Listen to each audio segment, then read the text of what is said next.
इमरान खान साहब ने, पीटीआई ने, परवेज़ इलाही साहब ने सबको गलत साबित किया। पिछले एक दिन के दौरान हमने जो ड्रामाई डेवलपमेंट्स देखी पंजाब असम्बली में, नवाज़ लीग वाले कहते रह गए लेकिन आखिर में कुछ भी हाथ ना आया। बड़ा सवाल ये है कि अगर वो रेजोल्यूशन की तरफ जा रहे हैं, जो कि लगता है जा रहे हैं, तो पंजाब और खैबर पख्तूनख्वा में 90 दिन में इलेक्शन कराना होगा। पहले ज़ाहिर है कि एक हफ़्ते का पीरियड है जिसमें केयर टेकर गवर्नमेंट्स आ जाएंगी, उसके बाद इलेक्शन कराना होगा।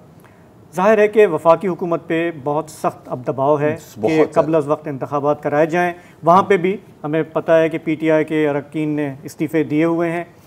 तो अब बड़ा सवाल ये है कि सिंध और बलूचिस्तान और नेशनल असम्बली वो ये फैसला होगा कि जाएं कबल अज़ वक्त इंतखाबात की तरफ, क्योंकि आज भी मैं देख रहा था शाम को जो बयानात आ रहे हैं वो कह रहे हैं कि जी हम 2 असम्बलियों में कराएंगे।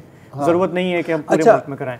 प्रैक्टिकली ऐसा ही मुझे लग रहा है कि होने जा रहा है। यही सूरत हाल का मतलब ये है कि आप उसको 5 साल पे फैला रहे हैं, वही रास्ता कशी होगी ना, वही एक दूसरे की नाक में दम होगा।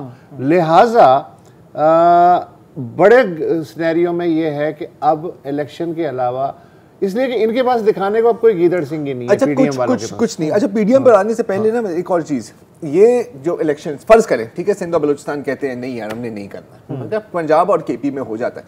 आपका क्या ख्याल है इस इलेक्शन का क्या रिजल्ट आता है? केपी तो पहले ही उनके पास है, ठीक है, बाकी मतलब ना होने के बराबर जेयूआई अपनी ले जाती है थोड़ी इधर आगे पीछे। पंजाब में आपका क्या ख्याल है क्या होने वाला है? अच्छा, पंजाब में दोबारा पीटीआई की इलेक्शन हो जाती है, फिर जब जनरल इलेक्शन होंगे तो वही जो सूबाई मशीनरी है वही कौमी इंतखाबात पे असरअंदाज होगी।